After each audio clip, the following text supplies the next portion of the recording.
It's time for the real queen to regain her throne. Fame, wealth, and family. I love having it all. I have the voice of an angel and always speak the truth. I'm the one to watch, so keep your eyes on me.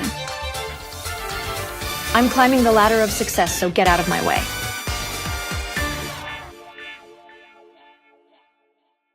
Tonight, the real Simwives of Del Sol Valley reunite for an explosive reunion. Welcome to the real Simwives of Del Sol Valley Season 1 reunion. I'm your host, Patrick Tarver. For our third installment of the real Simwives franchise, we headed to the place where dreams come true and stars are born, Del Sol Valley. With an inside look into the entertainment industry, a cast with colossal fame and star power, and an ultra-heightened emphasis on what it means to be glam, this franchise has presented something astonishingly unique to the at-home audience who gave us a record-breaking 50,000 viewers. Amelia, setting the standard and exuding perfection as always. Congrats on your new movie being such a commercial and critical success. And you know I'm on pins and needles getting ready for your new album. Feeling very pretty in pink. Thank you, babe. Miss Eliza, you have been busy as well booking a handful of upcoming movies. I hope you realized you nearly broke the internet with your look for Amelia's masquerade ball. Everyone was going crazy. It was absolutely fabulous, I have to say. Busy, yes. And you know I was so tickled and surprised by that. But definitely flattered for sure. The timelessly beautiful Bianca Ramirez. I haven't stopped playing the new album since it came out. Thank you, sweetheart. I know how much you love a big ballad, and there's lots of them on this record. I'm also a big fan of your newest bop, Pop's newest princess, Carly Warren. How are you doing? Thank you, Mr. Patrick Tarver. I'm doing well. And the always alluring queen of the small screen, Miss Piper Yates. Are you ready for the first Del Sol Valley Simwives reunion? Ready as I'll ever be. In a season filled with front row seats to VIP guest list only events, high-profile red carpet premieres, and an inside look into one of the biggest stages in music, one would think there wouldn't be any time for anything else. But with the sirens of DSV that could not be farther from the truth. Industry climbing, stealing best friends' boyfriends, shotgun weddings, shocking affairs, alleged drinking problems, custody battles, and more are just some of the topics that were addressed this season, and we're here to discuss them all. Nothing is off limits. We received an overwhelming response with questions from fans on both YouTube and Twitter, and we're going to go ahead and get into those now. Amelia, we're going to start this off with you with a question from one of our Twitter fans. She says, "It was disturbing to watch the dynamics of your relationship with Levi play out this season. Don't you think after 3 failed marriages, you would be better at this whole relationship thing? And why would you even be entertaining the idea of getting married for the 4th time?" It's very easy to watch a relationship play out on TV and then think you know everything about it. That was only a glimpse into my relationship and not a very flattering one. And my 3 previous marriages have nothing to do with Levi. I think at the end of the day, we all just want to love and be loved. Another one of our Twitter fans has a question, and this one's for Eliza. At the beginning of the season, you seemed more level-headed and sensible.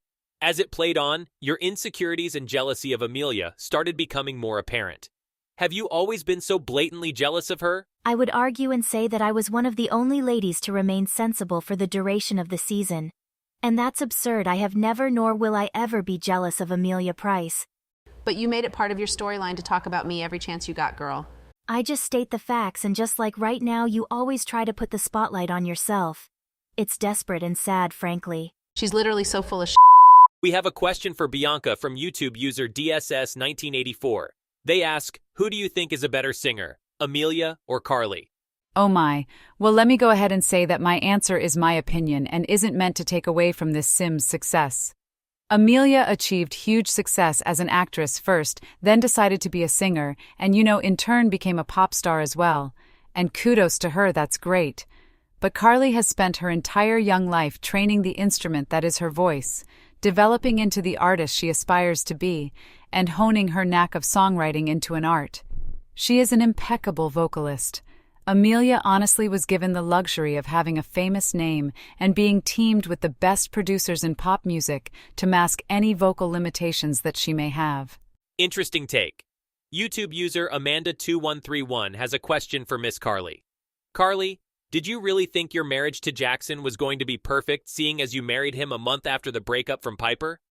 Never did I state, nor did I think that I would have the perfect marriage. There was a lot of clouding on my judgment during that time. Ashley Gomez from YouTube wants to know who was the Jackson on Piper's phone that Carly kept seeing? Piper? It was Jackson Gilbert, but it was a random text out of the blue. Listen, we dated for 3 years. That particular text at Amelia's masquerade ball was, I believe, him sending me a picture of a funny movie we saw together. Harmless, really. Bianca, a YouTube user has a question for you.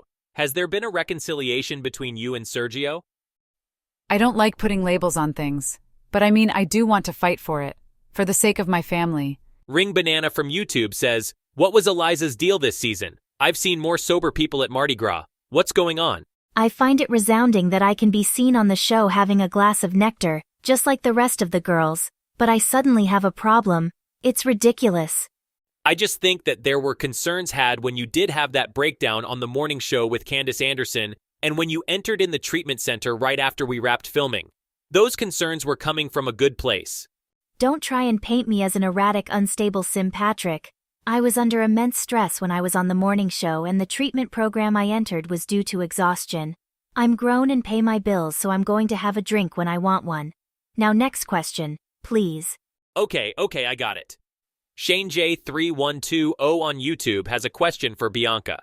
How betrayed did you feel after Eliza and Amelia hung out with Hazel? What would she do if they did it again? Initially in the moment extremely hurt and 100% betrayed and disrespected. Later I found out Eliza was just wrong place, wrong time type of scenario, so she kinda got a pass. Amelia is known for doing like that. If they did it again, well, Amelia will, and still does, I'm sure, which is why our friendship is basically non-existent. And Eliza better not again. She knows better. Anti-Skilled asks Amelia, why do you think it was okay to hide Sergio's affair from Bianca when you were fast to tell Carly the bone that Jackson was still in contact with Piper? Like I said over and over, I never tried to hide Sergio's affair from Bianca. Just like I also stated, I would never condone cheating. My logic was that Bianca would have rather heard it from a close friend, that being Eliza, as opposed to me, someone who she obviously does not care for, as seen by her confessionals on the show. So in hindsight, not the best move on my part, but my heart was in the right place. Well, then why was it so easy for you to try and meddle in mine and Jackson's marriage? You are reaching extremely hard. You need to step back. Know your place. Sean Paul from Twitter wants to know if Piper and JT are officially engaged yet. We are not. JT is an amazing guy for sure. And I thought I was ready to maybe explore engagement with him, but I'm not yet. And he respects that and is willing to give me some time. We have to take a quick break. We will be right back with more from the Real Simwives of Del Sol Valley reunion right after this.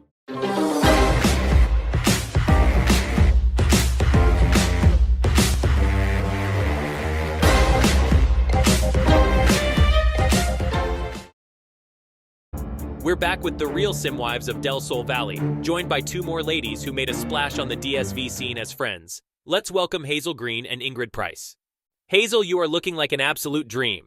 How are you, sweetie? Patrick, if you like the ladies, I'd be your sweet dream or beautiful nightmare. Roar, I'm Hazel bitches. And Amelia's little sister with a big personality, the ever so lovely Ingrid Price.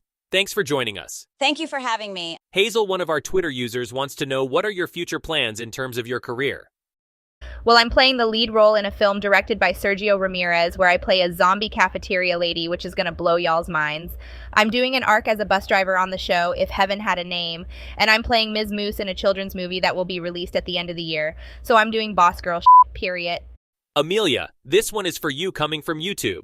She says, I am glad for your success, but you missed the mark on girl code. I get you're friends with two people fighting, but one was supposedly cheating with the other's husband. How would you feel being surrounded by your husband's mistakes? I can be friends or hang out with Sims and not like some of the choices they make. No, it wasn't my intention to hurt Bianca, but honestly at the time, I wasn't thinking about whether or not a decision I make is going to have an effect on Bianca. A YouTube user, Georgette Claude, asked, Ingrid, do you ever resent being the younger sister to such a massive star? I mean, no, of course not. She has worked so hard to be the icon that she is, and I'm so proud of her. To me, she's still my annoying overachiever big sister. I'm so blessed to be able to lean on her or get her advice on everything, not just things that have to do with the industry. Hazel, I'd like you to describe your personal relationship with each of the ladies around you. The girls are going to gag over this. But okay, my girl next to me, Piper, is cool. I'm a big fan. We all know how I feel about Miss Ramirez fake. Eliza can get the Hazel beat down again. Carly is a. Amelia is my girl for life. I'd marry her honestly, even if she did talk about me on the show, kinda. And Ingrid is cool, I guess. Ingrid, tell us where we can see you next. Well, the movie I just finished shooting in Mount Komorebi about a mysterious crime family will premiere at the Skywalk Film Festival soon. I'm working on a new indie folk-inspired EP, and you might be getting to see more of me, potentially in a new reality series. Thank you, Hazel Green and Ingrid Price, for joining us today and being a part of the season. Question from Carly from Barbara Gonzalez. What was it about Piper's ex that led to Carly breaking the ultimate girl code and basically betraying her closest friend? Like how? I mean, I just fell for him, but we never cheated. It just happened so fast, and I was so in the moment that I didn't ever really stop and think of how it would make her feel. And I have definitely seen the repercussions of making a major life decision like that so fast. And Piper knows now. I hope that I am so sorry for how it went down. Amelia, do you think that Eliza, Bianca, and Carly all joined the show after you were announced as being casted to try and take away from your comeback tour? Honestly, well, you and I have been friends for a while. And after the success of Willow Creek and then the New Crest franchise and being a fan when you approached me about it, I knew it was something I would love to do because of the quality of the show. I think that once they saw someone of my caliber signing on to do reality TV, they felt it was acceptable as well and were signed after. Think that maybe Eliza or Bianca would take some sort of pleasure in seeing a comeback of mine fail, but jokes on them because it didn't. Okay, ladies, we have run out of time, but so much ground has been covered today. Definitely an unforgettable reunion for sure. One by one, I want you to each tell me your favorite memory of the season. After such heavy topics, I think it's best that we end off with some positivity. Piper, you start. So many. Starting off in such a dark place and then creating new friendships, reclaiming broken ones, meeting JT, receiving accolades for my work. I can't really complain about much. It has been an amazing and very unique experience. I think the highlight of my season was the Off the Charts Awards. Winning Best New Artist was a dream come true, and being in a good place again with Piper. I just was so genuinely happy that night. Amidst the chaos in my personal life, I am grateful to have grown stronger in my forever friendship with Eliza. It has really been essential in me dealing with the reality of things. Of course I will have to agree with Bianca. Growing in my friendships with majority of the ladies has been great. And seeing everyone come together to support me at my premiere was a definite high point for me. Okay. My favorite moment of the season, I think, would have to be the night out with all the girls in Moonwood Mill before the drama that happened later. That was a really fun time for sure. And that's a wrap on Season 1 of The Real Simwives of Del Sol Valley. Thank you for an incredible season.